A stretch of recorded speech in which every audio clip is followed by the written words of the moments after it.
Всем привет! У меня сегодня не супер торт и не утка в пиве. У меня просто банальная кабачковая икра, но такая вкусная. И понимаете, из продуктов, которые вот у меня тут, скажем, такой уставший кабачок, подгулявший помидорчик, это те продукты, которые ждут меня в холодильнике, пока я наработаюсь и наконец-то приготовлю обычную домашнюю повседневную еду. Так вот, икре кабачковой в принципе все равно, в каком состоянии находится кабачок. Ну что, кто со мной? Давайте на кухню будем готовить вкуснейшую кабачковую икру. Для приготовления кабачковой икры нам понадобится кабачок 1,5 килограмма, лук 400 граммов. Лук я использую и белый, и синий. В принципе, это может быть самый обычный, репчатый, может быть и микс такой, как у меня, можно и шалот взять. Болгарский перец 400 граммов, помидор 400 граммов, морковь 300 граммов, грибы 200 граммов, у меня эринги, можно шампиньоны, вешенки, просто у этих грибов более яркий, насыщенный вкус, и они практически не теряют влагу при готовке. Чеснок, чили, перец, укроп – это все по вкусу. 30 мл растительного масла и соль тоже по вкусу. Я не обжариваю вот так каждый, хотя в моей семье моя мама, как готовили и готовят кабачковую икру, каждый продукт нарезается кубиком мелким и обжаривается на растительном масле, и в итоге получается немалое количество масла. У меня немножко все по-другому. Сейчас я вам это покажу. Ну что ж, начнем. Берем по очереди каждый ингредиент. Обязательно не забудьте помыть продукты и нарезаем мелким кубиком.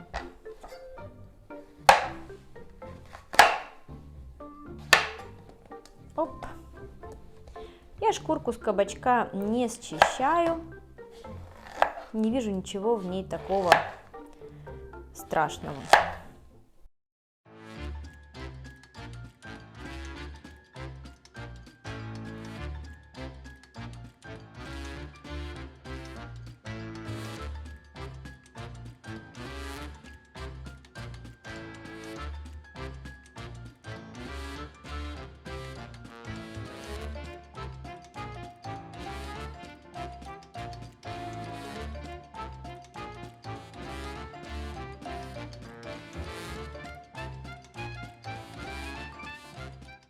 Кабачок нарезан, отставляем его в сторону и приступаем к нарезанию моркови.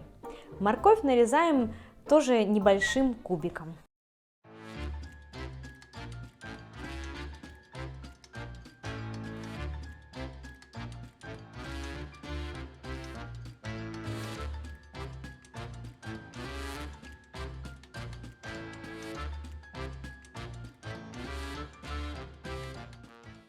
Теперь нарезаю грибы.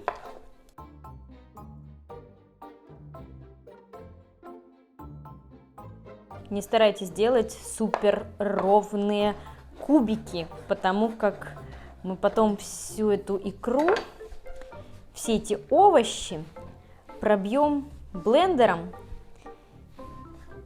и не очень видно будет, какие у вас там были кубики ровные, или кубик, или ромбик, или что-то там еще. Нарезаем перец болгарский. Можно взять разноцветный, красный, желтый.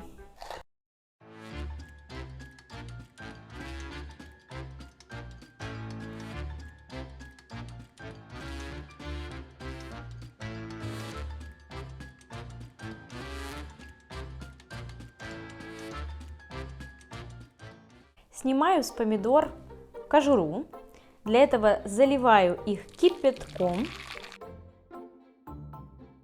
Оставляю буквально на 1 минуту, потом воду солью и залью холодной еще на несколько минут, для того, чтобы снять, как я уже сказала, кожуру. Процесс называется бланширование.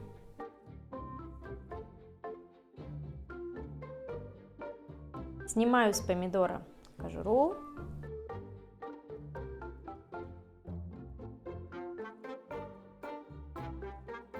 И нарезаю помидор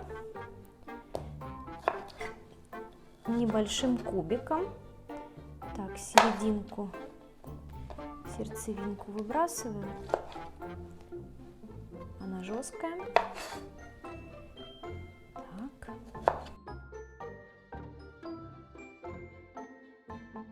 Можно удалить из центра вот эти семечки.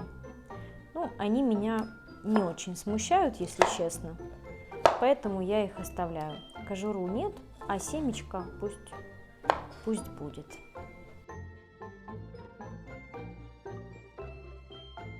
Так, теперь острый перец, перец чили. Я семена достаю, нарезаю перец чили. У меня был такой большой перчик, я беру только половину, мне достаточно этой остроты. Не люблю, когда слишком остро. Так, и сюда же выдавливаю 3 большие зубчика чеснока. Так, и нам остается нарезать, почистить и нарезать лук. У меня вот белый лук и синий. Я вот этот хвостик никогда не срезаю, для того, чтобы удобно было за него держаться при нарезании лука. Вот, видите? Удобненько. Так.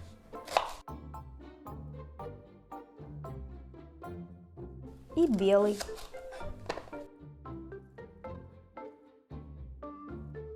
Кстати, нарезая лук, подумала о луковом супе. Напишите мне, пожалуйста, в комментарии, будет ли вам интересно научиться готовить настоящий французский луковый суп.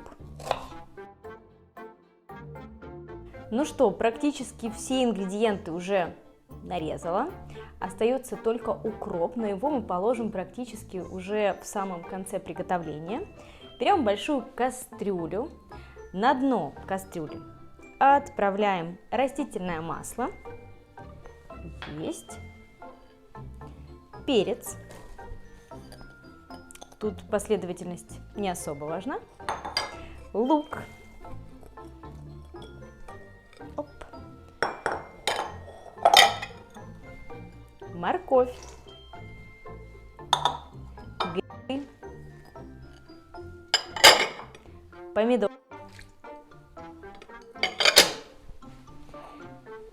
Кабачок. Не смотрите, что такая огромная кастрюля. Все это сейчас ужарится, утушится и останется совсем немного икры. Так, сюда же отправляем чеснок с острым перцем, соль, немного посолю, буду еще потом добавлять. Оп, есть. И обязательно полстакана воды, миллилитров, даже, наверное, вот я смотрю, чтобы дно покрыло, миллилитров 100 воды будет достаточно. Сейчас все овощи тоже пустят сок, поэтому 100 миллилитров воды достаточно. Накрываю крышкой и на среднем огне, периодически помешивая, тушим овощи приблизительно час, иногда там час 20, смотрю по консистенции. Важно, чтобы все это объединилось, проготовилось а еще чтобы лишняя влага ушла, иначе икра получится слишком жидкой. Поэтому будем потом открывать крышку и ждать, пока влага испарится.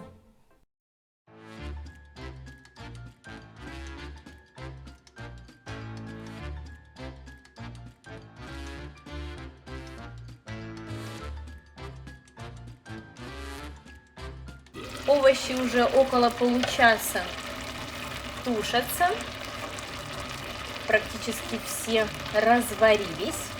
Открываем крышку и еще минут 20-30 готовим, чтобы ушла вода, вот этот сок испарился. Ну, не весь, но по крайней мере половина, так точно. Овощи протушились еще около 20 минут. В общей сложности икра занимает у нас приготовление на плите около часа. Обязательно периодически помешивайте, чтобы овощи не пригорали. Вот. Видите, влаги у нас уже совсем немного. Отлично. Можем добавлять укроп. Перемешиваем. Еще буквально минут 5 и можно выключать. Вот на последнем этапе приготовления пришло время довести до вкуса и определить, нужно ли нам добавить соль или нет. Острого перчика достаточно, а вот соли мне не хватает.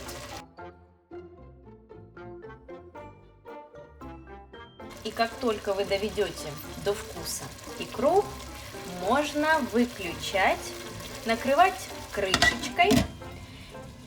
Пусть икра полностью остынет. Итак, икра у меня уже полностью остыла. Теперь хочу вам предложить два варианта. Первый вариант.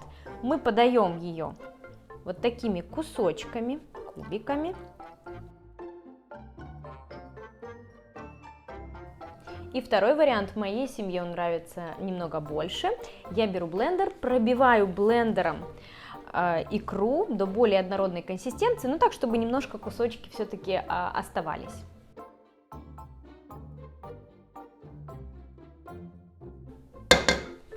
Хочу обратить ваше внимание, что у нас была целая кастрюля овощей, а получилось всего лишь 1/3. Я ночью не подъедала. Нет, это то, что реально получилось. Так, и теперь накладываю вторую мисочку икры, которая больше, вот такой вариант больше нравится моей семье. Как вы видите, я не разбила все в пух и прах. Есть красивые попадаются кусочки. Оп. Да простит меня Эктор, это укропчик, но он здесь так нужен.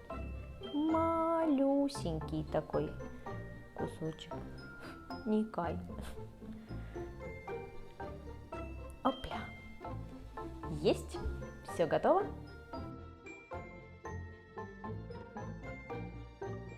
Вот такое блюдо очень частый гость на моей кухне.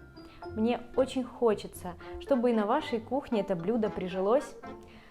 Друзья, оставляйте комментарии, подписывайтесь на мой канал, вдохновляйтесь и давайте готовить вместе. Друзья, а больше рецептов вы найдете на моем YouTube-канале, в моих книгах, на моем сайте и на моих мастер-классах.